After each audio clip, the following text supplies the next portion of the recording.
Leysan yağışlar yağan kimi şəhər nəqliyyatı iflic vəziyyətinə düşür.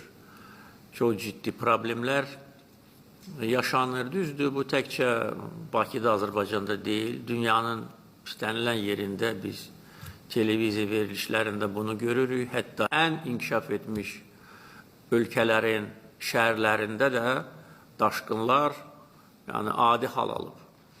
Və heç bir şəhərin infrastrukturu imkan vermir ki, əgər şiddətli leysan yağışları deməli, bir neçə gün davam etsə, bunu idarə etmək mümkündür. Ancaq buna baxmayaraq, bizim də bu sahədə zəif yerlərimiz kifayət qədər çoxdur. Ona görə yağış sularının idarə olunması üçün Bakının 30 küçəsində yeni kollektor şəbəkəsi də qurulacaq və bunun çox böyük faydası olacaq.